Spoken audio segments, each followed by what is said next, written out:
A'udzubillahi minasyaitonirrajim. Bismillahirrahmanirrahim. Alhamdulillahirabbil alamin wassalatu wassalamu ala Rasulillah wa ala alihi wa sahbihi ajma'in. Alhamdulillah, bersyukur kepada Allah Subhanahu wa taala, salawat dan salam kepada junjungan besar Nabi Muhammad sallallahu alaihi wasallam. Atas kurnia Allah Subhanahu wa taala, kita dapat bersama-sama lagi pada sesi pada pagi ini, sesi tadabbur harian. InsyaAllah hari ini kita telah sampai ke muka surat yang ke-49, iaitu surah Al-Baqarah ayat 283 sehingga ayat 286. Dan ini adalah muka surat yang terakhir daripada surah Al-Baqarah, dan insya-Allah dalam sesi seterusnya kita akan mula masuk ke surah Al-Imran. Moga-moga Allah Subhanahu wa taala akan menjadikan kita ini sentiasa terpandu dengan Al-Quran.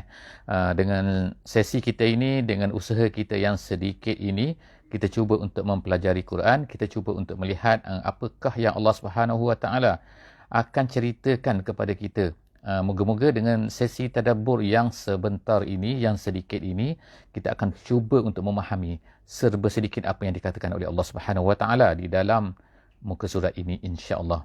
Jadi untuk mendapat keberkatan dan mendapat lebih manfaat daripada sesi kita ini, saya harap kepada sahabat-sahabat semua dapat membuka mushaf, insya-Allah.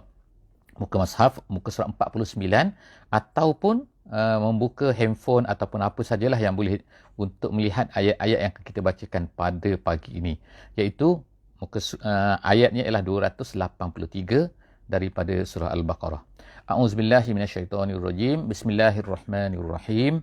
Wa in kuntum ala safarin falan walam tajidu katiban farihanum maqbudah fa in amina ba'dukum ba'da falyu'addil ladzi tumina amanatah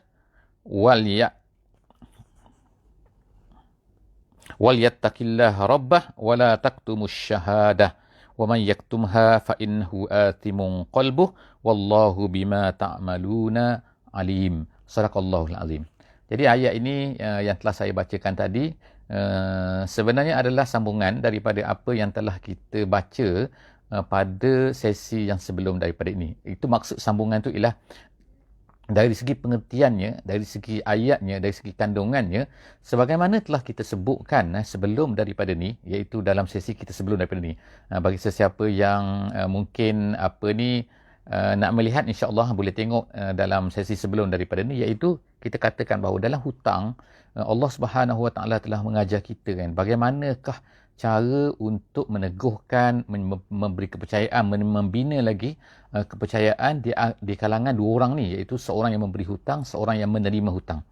Jadi Allah Subhanahu wa taala memang kadang-kadang Allah Taala ni tahu kan bahawa manusia ni mempunyai kecenderungan kepercayaan, tak percaya kepada sesuatu. Jadi oleh kerana itulah maka Allah Subhanahu wa taala telah mengajar kita 3 perkara dalam memberi hutang ni.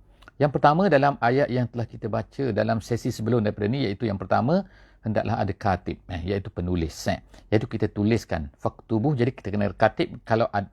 Kalau kita tak boleh menulis ataupun dalam keadaan sekarang ni, dalam suasana sekarang ni, dalam masa sekarang ni, contohnya ialah memerlukan kepada penulisan documentation yang mantap, yang bagus, maka perlukan kepada peguam, maka itu adalah kita panggil sebagai katib. Yang kedua ialah ataupun menggunakan saksi yang kita telah bacakan sebelum daripada ini. Dan yang ketiga, dalam ayat yang kita bacakan pada hari ini, Allah Subhanahu wa taala menganjurkan kepada penggunaan ataupun membolehkan kepada penggunaan yang dipanggil sebagai farihanun, iaitu gadaian.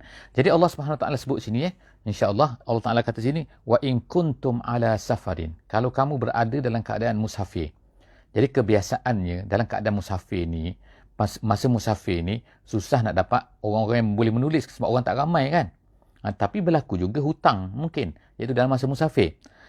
Walam tajidu katiban, dan kemudian kamu tak dapat katib, iaitu penulis, dan mungkin juga tak dapat nak cari syahadah, iaitu orang-orang yang dapat melaksanakan untuk menjadi saksi. Mungkin kita berdua saja kan, contohnya kan, di antara seorang dengan seorang berhutang duit dan sebagainya. Jadi Allah Subhanahu wa taala kata, semasa kamu dalam keadaan wa in kuntum ala safarin, kamu dalam keadaan musafir dan kemudian kamu tak ada penulis pula, maka Allah Taala kata farihanum maqbudah. Ada bacaan dia bukan farihanun tapi faruhunun. Gitu, ada dua bacaan sini, ada dua qiraat, faruhunun maqbudah ataupun farihanun maqbudah. Kita baca mengikut qiraat kita ialah farihanun maqbudah. Jadi apakah maksud dia sini? Maksudnya adalah maka gunakanlah sistem yang dinamakan sebagai gadaian, iaitu seorang berhutang kepada seseorang. Jadi untuk menambah kepercayaan kepada pemberi hutang ni supaya dia tak rasa macam takut nanti yang memberi hutang ni, yang mengambil hutang ni akan hilang ke, mati ke atau ke mana-mana kan. Jadi maka berilah barang gadaian. Hendaklah menggunakan barang. Jadi gadaikan sesuatu benda, ambil hutang. Jadi Allah Subhanahu Wa Taala sebut perkara yang kedua dalam sini ialah maqbudah. Maqbudah maknanya yang dipegang, yang diambil. Jadi sebab itulah setengah ulama kata syarat mestilah iaitu barang tersebut diberikan kepada pemberi hutang tu. Dia memberi hutang, maka yang mengambil hutang tu mestilah memberikan satu barang kepada sebagai satu gadaian. Dan barang tu mesti dipegang, mesti diambil oleh orang yang memberi hutang tu. Maqbudah. Jadi Allah Subhanahu Wa Taala sebut kat sini iaitu kan ada dua keadaan kan, iaitu yang pertama sekali dalam keadaan musafir. Maknanya seolah-olahnya gadaian ini boleh dilaksanakan semasa musafir, dan yang keduanya tak ada katib, tak ada penulis. Tapi dalam hadis yang lain, Nabi SAW telah kita dipanggil mentaqiqkan, iaitu menceritakan bahawa sebenarnya perkataan musafir sini bukanlah syarat, maknanya dalam musafir saja boleh dilakukan gadaian. Jadi gadaian ini boleh dilakukan walaupun semasa mukim. Mukim ni maknanya tidak musafir lah. Ataupun semasa ada penulis. Maksudnya tak semesti tak ada penulis barulah boleh gadaian, tak. Ini adalah disebutkan oleh hadis Nabi SAW. Cuma Allah Subhanahu Wa Taala menyebutkan perkataan musafir di sini adalah untuk menunjukkan pada kebiasaannya. Pada kebiasaannya ialah masa musafir lah, masa pemusafiran lah, masa itulah susah nak cari penulis, susah nak cari orang yang bersaksi sebagaimana yang telah disebutkan oleh Allah Subhanahu Wa Taala dalam ayat sebelum daripada ni. Seterusnya kita tengok kan, fa in amina ba'dukum ba'da. Kalaulah amina ba'dukum ba'da, iaitu di kalangan kamu ni kamu saling percaya mempercayai. Maknanya beri hutang, pemberi hutang percaya kepada ni, yang ni pun percaya. Jadi maknanya amina ba'dukum ba'da, kamu percaya, saling percaya mempercayai dan tidak ada barang gadaian pada masa itu, maka falyu'addil lazi tumina amanatahu. Allah Subhanahu Wa Taala kata, maka tak perlulah, tak perlu ada gadaian pun tak apa. Tapi orang yang menerima tu, mengambil hutang tu, maka hendaklah menunaikanlah. Maka dia kena yakin, dia kena percaya, itu adalah tanggungjawab dia kan. Dan Allah Subhanahu Wa Taala akan mengenakan azab kepada dia jika sekiranya dia tidak menunaikan hutang tu. Falyu'addil lazi tumina amanatahu. Allah Taala sebutkan sebagai amanah. Amanah iaitu hutang tu adalah amanah. Ingat kan? Maknanya bila menerima amanah, tidak menunaikan amanah, maknanya tidak menunaikan satu benda yang telah diberikan oleh seseorang kepadanya. Orang percaya pada dia, tiba-tiba dia mencari-cari, mengoyak-ngoyakkan kepercayaan orang beri kepada dia tu. Jadi tu maksud dia ialah Allah Taala kata falyu'addil lazi tumina amanatah, maka dia hendaklah menunaikan, membayarlah maksudnya hutang tu kan. Jangan menafikanlah tak pernah aku hutang dan sebagainya. Kemudian wal yattaqillaha rabbah, dan Allah Taala sebutkan iaitu hendaklah dia tu bertakwa kepada Allah, iaitu Tuhannya. Erti sini Allah Taala kaitkan di antara apa, walaupun ini adalah muamalat sesama manusia kan, tetapi Allah Subhanahu Wa Taala sebutkan iaitu kepentingan apa, iaitu kepentingan untuk kita ni merasai bahawa itu adalah merupakan amanah dan hendaklah bertakwa kepada Allah Subhanahu Wa Taala. Dalam isu ni kan, kalau tak kan bermakna takwa tu dah hilang, tak ada takwa kat situ. Kemudian wala taktumus syahadah. Kemudian ini amaran Allah Subhanahu Wa Taala pula kepada orang-orang yang menjadi saksi dan kemudian tiba-tiba dia tak nak menjadi saksi pula. Dia dah tahu tapi dia tak nak jadi saksi. Jadi Allah Taala kata sini wala taktumu. Kalau kamu tahu satu benda, hendaklah kamu tunaikan saksi tersebut. Ayat ini walaupun khusus disebutkan untuk apa ni, untuk kita kata untuk bisnes, untuk perniagaan, untuk hutang piutang dan sebagainya, tetapi sebenarnya ayat ni lebih umum lah yang itu kan. Wala taktumus syahadah, artinya janganlah kamu menyimpan, menyembunyikan saksi kamu. Iaitu kalau kita tahu satu benda tu baik dan tiba-tiba orang semua kata tak baik kan, dan sedangkan kita tahu benda tu baik, maka menjadi kewajipan kita untuk memberitahu bahawa tak, aku tahu bahawa dia tu adalah baik. Termasuklah dalam ni kan, perkara ni kan, dalam masalah apa saja, masalah sosial, masalah kehidupan, masalah politik ke, masalah apa saja kan.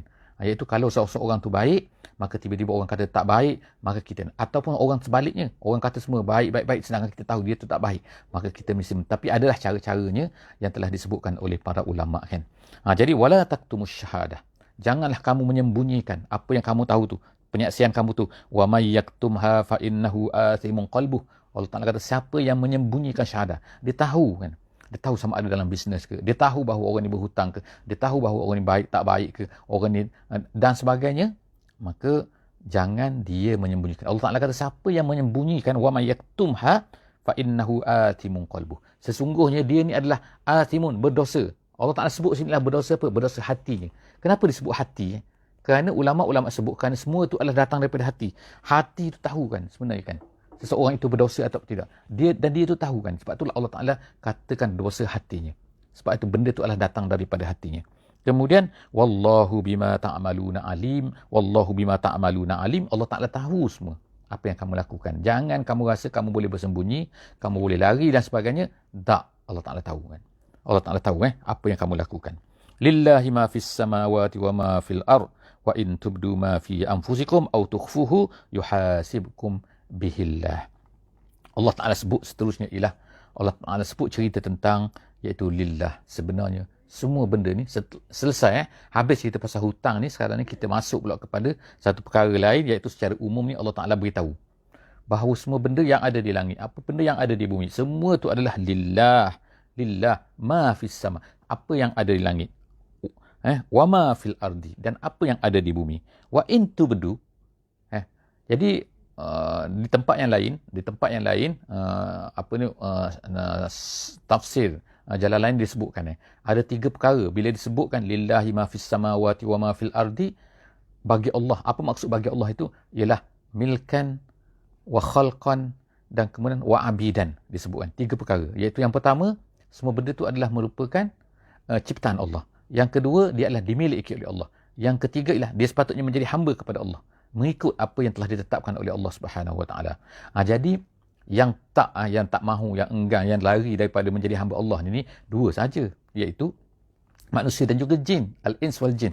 Jadi Allah Subhanahu Wa Taala sebut sinilah bahawa segala benda ni sebenarnya adalah milik Allah. Segala benda diciptakan oleh Allah, segala benda adalah merupakan hamba kepada Allah Subhanahu Wa Taala, yang sepatutnya adalah tunduk kepada Allah Subhanahu Wa Taala. Seterusnya Allah Taala kata Allah Taala kata wa in tubdu, kalau kamu zahirkan. Tubdu ni kamu nyatakan, kamu nampakkan. Kalau kamu nampakkan, wa in tubdu ma fi anfusikum, apa yang ada dalam diri kamu. Maknanya semua benda ni berasal daripada hati kita kan, dalam diri kita. Kita buat baik, kita buat jahat, semua tu dah berasal daripada diri kita. Kita yang nak buat jahat, kita yang nak buat baik kan. Jadi Allah Ta'ala kata kalau kamu zahirkan, nampak di luar pun, ataupun autukhfuhu, kamu sembunyikan. Maknanya nampak macam baik tapi sebenarnya hati tak baik. Nampak macam tak baik tapi sebenarnya hati baik. Contohlah dia terbalik kan, contoh kan. Jadi Allah Ta'ala kata kamu zahirkan ke, kamu sembunyikan ke, apa yang ada dalam hati kamu, perasaan kamu, apa yang kamu nak, cita-cita kamu, niat kamu dan sebagainya, yuhasibkum bihillah. Allah Ta'ala kata jawapan dia ialah yuhasibkum bihillah. Allah Ta'ala akan menghisap kamu. Erti menghisap di sini ialah Allah Subhanahu Wa Ta'ala akan memberitahu, menyatakan, menzahirkan, menampakkan nanti, iaitu semasa hari kiamat. Dalam dunia mungkin tak nampak kan. Dalam dunia, tapi mungkin juga boleh kadang-kadang Allah nampakkan. Tetapi waman satar satarahullah, Allah Ta'ala katakan. Tetapi kan dari akhirat nanti Allah Ta'ala akan zahirkan semua sekali. Apa yang adalah hati kamu semua akan dinampakkan, dikira, dihisap oleh Allah Subhanahu Wa Taala. Fayaghfiru liman yasha, dan pada ketika itu Allah Taala kata sama ada Allah Taala akan ampunkan siapa yang dikehendakinya, fayaghfiru liman yasha wa yu'adzibu man yasha, dan Allah Taala akan seksa sesiapa yang dikehendakinya. Makna sekarang terpulanglah kepada Allah kan. Allah Ta'ala tahu kan apa yang berlaku dalam diri manusia, apa yang mereka. Wallahu ala kulli syai'in qadir. Allah Ta'ala mampu. Dia nak ampunkan boleh, dia tak nak ampunkan boleh. Semua itu kan kalau kamu kesalahan. Tapi maknanya dari segi kalau Allah SWT dah sebutkan, kalau lah manusia itu salah kan, Allah Ta'ala terpulang kepada dia. Nak ampun tak nak ampun serah kepada Allah SWT. Allah Ta'ala mampu semua kan. Jadi sekarang ni apabila ayat ni turun kan, maka setengah daripada para sahabat ni rasa, ya Allah susahnya kan. Habis tu macam mana pula kan kalau satu benda yang terlintas dalam hati kita kan. Terlintas dipanggil khatirah kan. Khatirah ni adalah ataupun khatirah qalbiyah, atau benda yang terlintas dalam nak buat jahat ke. Kadang-kadang biasa kan manusia kita kan, kadang-kadang kita rasa nak buat jahat, kadang-kadang nak buat, rasa bukan buat, tapi perasaan-perasaan yang terlintas di dalam hati kita kan. Adakah perkara itu diketahui oleh Allah? Ya, Allah Ta'ala tahu. Habis tu setengah sahabat zaman Nabi dulu pun merasalah kan. Kita pun rasa kan, bila kita baca ayat ni sepatutnya kita akan rasa kan. Allah Ta'ala tahu semua apa yang terlintas. Memang hati kita ni kadang-kadang jahat dan semua kan. Tapi kita tak buat benda tu kan. Tapi ada lintasan-lintasan jahat tu kan. Jadi adakah Allah tahu semua? Ya, Allah Ta'ala tahu. Habis tu Allah Ta'ala balaskan, Allah Ta'ala khabarkan. Ya, betul. Jadi sebab itulah setengah-setengah sahabat pun mulalah merasai bersalah kan. Kalau macam tu salahnya kita, macam mana kita nak kontrol ni dan sebagainya. Sebab itulah selepas daripada itulah maka turun ayat, iaitu ayat 286. 286. Jadi kita baca dulu ayat ni, lompat sikit kan. Dia lompat sikit dulu kan. 286 selepas daripada ni. Seterusnya kita baca ayat 285 285 sekarang ni. Amanar rasulu bima unzila ilaihi mir rabbih. Allah Subhanahu Wa Taala sebut sekarang ni ialah bagaimana sikapnya. Ayat yang tadi tu cerita pasal tadi tu, kemudian selepas daripada ni. Sekarang ni kita tengok kan Allah Subhanahu Wa Taala ceritakan bahawa sikap Nabi, sikap orang beriman adalah berbeza dengan orang-orang Yahudi dan juga orang-orang Nasrani. Macam mana berbeza ni? Kita akan tengok insya-Allah. Allah Subhanahu Wa Taala kata amanar rasul, telah beriman. Beriman dalam Ahlus Sunnah wal Jamaah dia kata at-tasdiq, meyakini, iaitu rasul. Ar-rasul di sini ialah artinya ialah Nabi Muhammad sallallahu alaihi wasallam. Jadi amanar rasul, iaitu rasul telah beriman. Nabi Muhammad sallallahu alaihi wasallam telah beriman bima unzila ilaihi mir rabbih, dengan apa yang diturunkan oleh Allah Subhanahu Wa Taala daripada Allah Subhanahu Wa Taala, iaitu Al-Quran. Jadi Nabi SAW telah beriman dengan apa yang diturunkan oleh Allah SWT, iaitu Al-Quran, wal mu'minun, dan juga orang mukmin. Artinya Nabi dan orang mukmin telah percaya dengan apa yang telah diturunkan oleh Allah SWT. Kemudian itu salah satu yang pertama. Kemudian kullun. Kemudian tu semua tu ialah Nabi dan juga orang beriman. Kullun sebab di situ kalau ada dari segi bahasa Arabnya kan, dia ada baris dua dan sebagainya kan. Jadi tu nak menunjukkan kepada kullun tu, iaitu dia merupakan ganti. Dia katakan ganti kepada mudhaf ilaih. Itu kita tak bincanglah kan dengan detailnya. Tetapi maksud sini ialah kullun, iaitu Nabi dan juga orang-orang mukmin itu, mereka semua tu amana billahi wa malaikatihi wa kutubihi wa rusulihi. Mereka semua tu percaya kepada Allah, percaya kepada malaikat, percaya kepada kitab, percaya kepada rasul. Inilah yang kita katakan, kita letakkan sebagai rukun iman kan. Rukun iman kan. Dan kemudian tambahan satu lagi ialah dengan qadar khairihi wa syarrihi, dan kemudian satu lagi ialah tambahnya ialah dengan hari kiamat. Jadi itu adalah rukun iman kita semua kan. Jadi Allah SWT sebutkan di sini ada yang pertama sekali, semua orang beriman, semua nabi ini beriman dengan Allah Subhanahu Wa Taala, beriman dengan malaikat dengan sifat-sifatnya, beriman dengan kitab, yang ketiga, dan beriman dengan rasul, iaitu 4. Jadi keempat-empat perkara ni kemudian Allah Subhanahu Wa Taala emphasize kan. Allah Taala sebutkan secara lebih detail lagi, iaitu apa? Bahawa mereka ni beriman dengan keempat-empat benda ni. Kemudian selepas itu la nufarriqu baina ahadim minhum. Mereka itu berkata dan mereka itu tidak membezakan. La nufarriqu kan. Mereka katakan, mereka la nufarriqu baina ahadim min rusulih. Kami tak bezakan.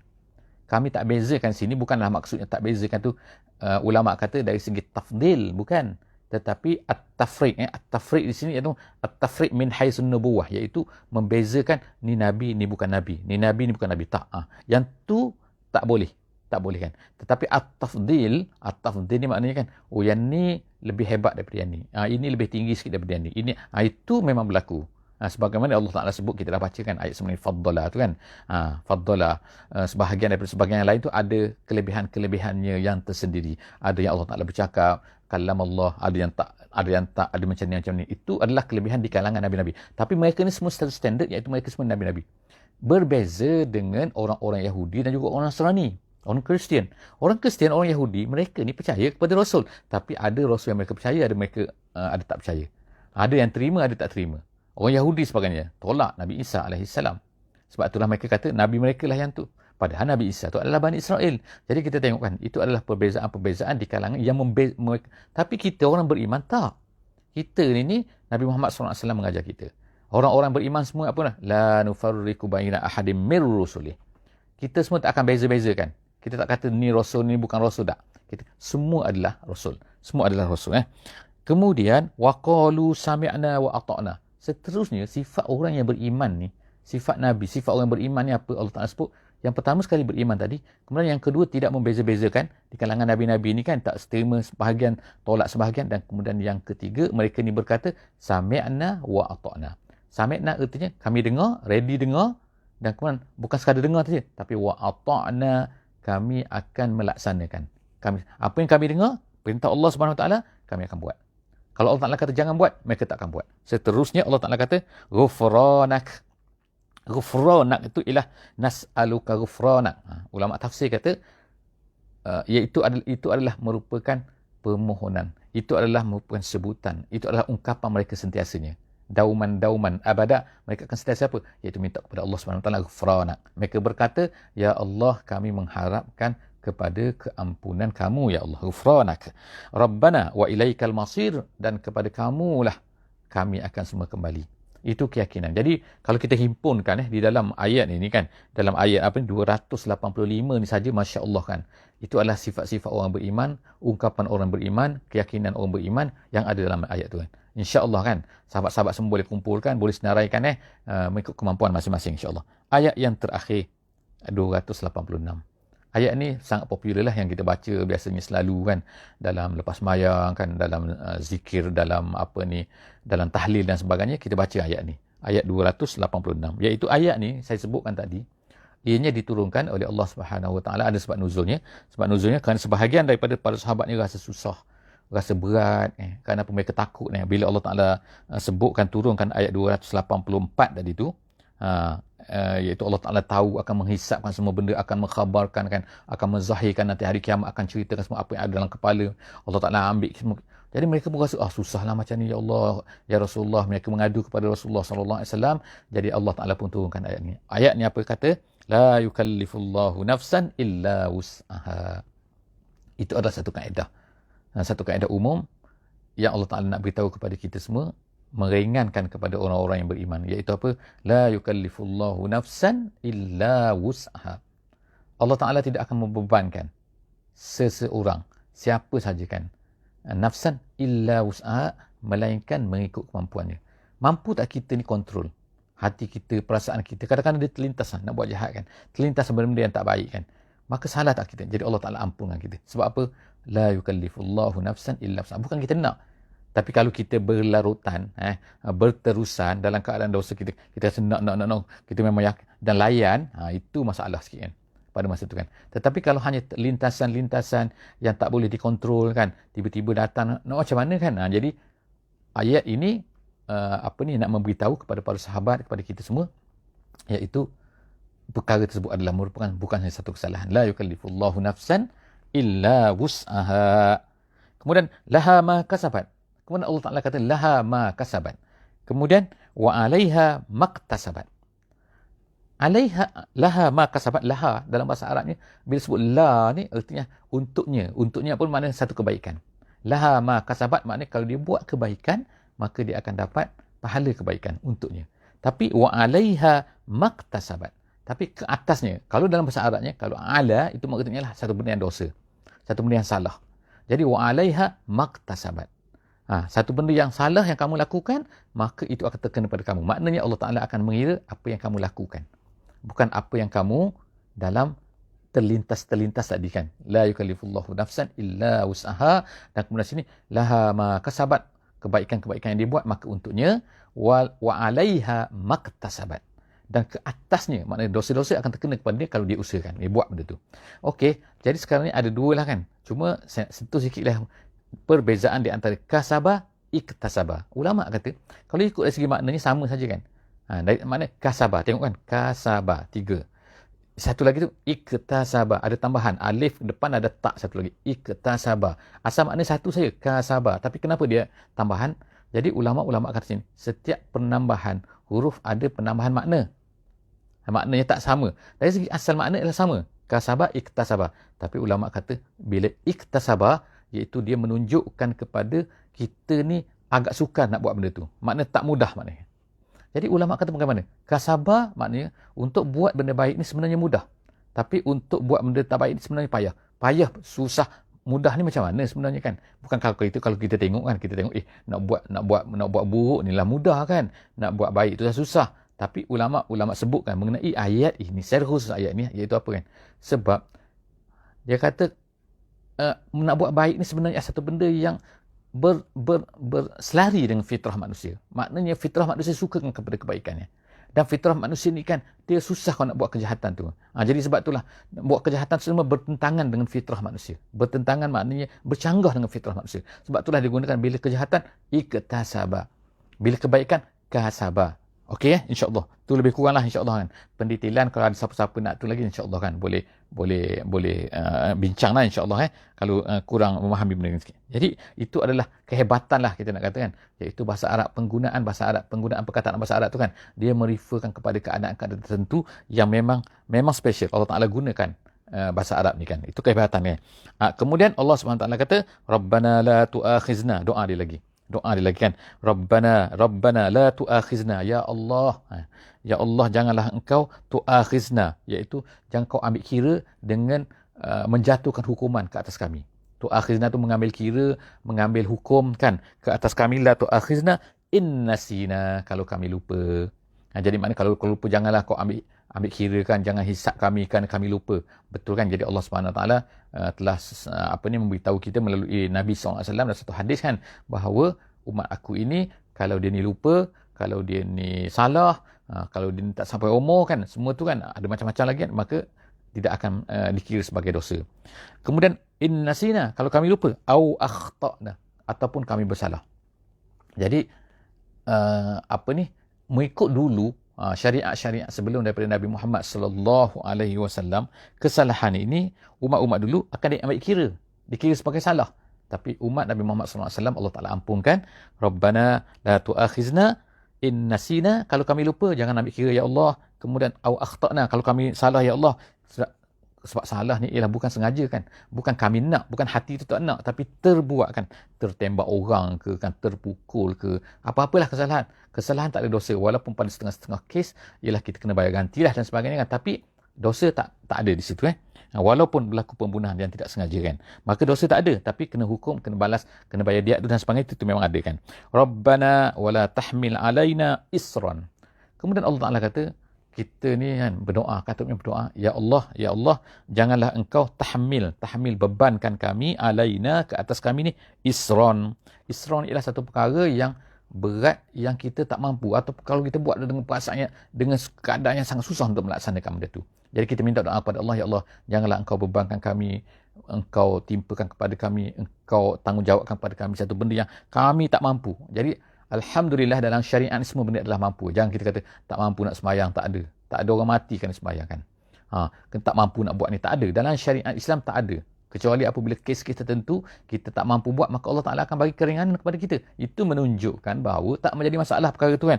Seterusnya ialah Allah Taala kata kama hamaltahu 'alal ladzina min qablina, sebagaimana engkau telah bebankan ke atas orang-orang yang sebelum daripada kami. Ya Allah, sebelum daripada kami ni apa? Iaitu orang-orang Kristian, orang-orang Yahudi kan. Orang syariat orang Yahudi dulu, dan orang Yahudi kan. Allah Subhanahu Taala sebagai contoh kan, dalam Bani Israel, Allah Taala suruh apa pada mereka? Yang pertama sekali, kalau mereka ni nak bertaubat kepada Allah Subhanahu Taala dalam syariat orang Yahudi, iaitu mereka mesti membunuh diri. Kan susah kan? Kita ni mudah kan nak bertaubat kepada Allah, cakap je, ya Allah aku bertaubat kepada kamu. Cukup syarat-syarat dia kan, insya-Allah Allah Taala terima kan. Tapi tengok kan umat-umat terdahulu susahnya kan. Itu yang pertama sebagai contoh. Yang keduanya sebagai contohnya, zakat ke atas mereka berapa sebenarnya? Ke atas mereka dulu, mereka mesti membayar zakat 1/4 daripada harta mereka. Bukannya macam kita ni 2.5% saja, sikit kan. Tapi mereka ni kena bayar sampai 1/4 daripada harta. Yang ketiganya ialah kalau berlaku najis. Ni sebagai contoh kan, perkara-perkara kan. Iaitu kalaulah mereka mereka ni satu benda terkena najis pada badan mereka, mereka kena apa? Mereka kena, iaitu kena potong, tak boleh basuh. Syariat Nabi Muhammad, syariat Islam sekarang ni kan, iaitu apa kan? Kita hanya cukup dengan membasuh, boleh basuh benda terkena, tapi dia tak boleh. Dia mesti potong dulu. Cuba bayangkan kalau baju kena najis, kain kena najis, cadar kena najis, apa lagi, tirai kena najis, semua tu kena potong-potong, jadi berlubang-lubang habis. Bayangkan betapa susah. Jadi sebab itulah kita doa kepada Allah Subhanahu Wa Taala ni kan, Rabbana la tahmil alaina isran, Rabbana wala tahmil alaina isran kama hamaltahu alal ladzina min qablina, Rabbana wala tahmil Rabbana wala tuhammilna ma la taqata lana bih. Ya Allah, satu benda yang kami tak mampu, tak ada kudrat, tak ada kekuatan kepada kami, janganlah engkau bebankan. Jadi kita tengok, kita minta kepada Allah Subhanahu Wa Taala supaya janganlah kan, wa'fu anna waghfir lana warhamna. Tiga perkara sekarang ni kan yang Allah Taala sebut kat sini kan, mengajar kita supaya kita minta kepada Allah Subhanahu Wa Taala, iaitu apa? Yang pertama, wa'fu anna. Ya Allah, berilah af kepada kamu kan. Tuhibbul afwa fa'fu anna, kan dalam bulan Ramadan baru ni selalu kita baca doa ni kan, iaitu afu. Yang pertama sekali, afu terjemahannya keampunan lah, wallahu alam kan, susah baca Melayu ni kan, tapi al-afu nombor satu. Kemudian waghfir lana, kemudian ghufran, istighfar, iaitu kita istighfar, Allah Ta'ala memberikan ghufrannya. Yang kedua, dan kita minta kepada Allah, warhamna, kasihanilah kami. Jadi kita ada tiga sini kan, ar-rahmah, al-ghufran, al-afu. Tiga perkara ni apa beza ni? Ini adalah perbincangan yang panjang lah di kalangan ulama kan. Ada yang kata yang ni lebih afdal, yang ni lebih tinggi, yang ni lebih ni. Macam-macam sekali lah yang ulama-ulama sebut kan, kepada kita semua, kepada dalam penjelasan yang panjang lah. Jadi kita tak sentuh lah di sini kan apa perbezaan di antara al-afu. Kita minta ketiga-tiga insya-Allah kan. Kita minta tiga-tiga kan. Jadi kita baca ya apa ni? Wa'fu anna waghfir lana warhamna, wa'fu anna waghfir lana warhamna, wa'fu anna waghfir lana warhamna. Ya Allah, berilah kepada af kepada kami. Ya Allah, berilah ghufran kepada kami, dan kemudian berilah rahmatmu kepada kami. Ayat yang hujung, barisan yang hujung sekali dalam surah Al-Baqarah ni ialah kita kata anta maulana, ya Allah, engkaulah maula kami, engkaulah penghulu kami, engkaulah penjaga kami, engkaulah segalanya. Kemudian fansurna, maka berilah pertolongan kepada kami. Ulama tafsir kata, Jalalain kata fansurna sini tolonglah kami, iaitu tolong kami dalam dua perkara. Yang pertama, jadilah kami ini mampu untuk berhujah, melawan hujah-hujah yang disebutkan orang kafir. Dan yang kedua, ya Allah, berilah pertolongan kami untuk kami mengalahkan orang kafir kalaulah berlaku apa-apa yang menyebabkan kami terpaksa menghadapi mereka dengan peperangan dan sebagainya. Berilah pertolonganmu kepada kami. Jadi yang pertama sekali ialah berilah kami kekuatan untuk berhujah, dan yang kedua ialah kekuatan kami untuk melawan orang-orang yang cuba untuk memerangi kami, menghapuskan kami kan, menghalang jalan Islam dan sebagainya kan. Kemudian alal qaumil kafirin, untuk kami menghadapi orang-orang yang kafir. Jadi setakat itulah saja insya-Allah sesi kita pada pagi ini. Moga-moga Allah Subhanahu Wa Taala akan beri kepada kita insya-Allah kefahaman sedikit daripada usaha kita ini kan, dan insya-Allah harapnya sahabat-sahabat semua akan terus insya-Allah untuk mempelajari Quran ini kan. Setiap muka surat, setiap helaian, setiap ayat kan, dengan siapa-siapa, ramai asatizah kita di macam-macam sekarang kan, di media sosial dan sebagainya kan, dan boleh belajar, insya-Allah boleh belajar Quran, boleh belajar tafsir dan sebagainya. Insya-Allah usaha kita ni adalah usaha yang sedikit saja. Moga-moga Allah Subhanahu Wa Taala akan berikan pahalanya kepada kita. Dan jangan lupa insya-Allah seperti biasa, saya bawakan apa yang mampu, insya-Allah berikan link, masukkan dalam media sosial, masukkan dalam apa saja kan. Tak payah kan, kita tak perlu ceramah, kita tak perlu apa kan, just tekan saja, hantar link je, insya-Allah dapat. Dan kepada pemberi-pemberi, penyumbang-penyumbang yang telah ni, sebagaimana saya cerita sebelum daripada ni, ramai di kalangan sahabat-sahabat kita yang telah membuat macam-macam web lagi, mengambil fail daripada kita ni, dan juga kemudian telah menyebarkan. Silakan sebarkan, tak ada masalah insya-Allah kan. Sebab apa yang kita buat ni adalah percuma semua kan. Cuma siapa-siapa yang nak menyumbang untuk tu dipersilakanlah insya-Allah. Aku qouli hadza, astaghfirullahalazim li wa lakum, wabillahi taufiq wal hidayah. Wassalamualaikum warahmatullahi wabarakatuh. Bismillahirrahmanirrahim. Wal 'asri innal insana lafi khusr illa allazina amanu wa 'amilus solihat wa tawasaw bil haqqi wa tawasaw bis sabr.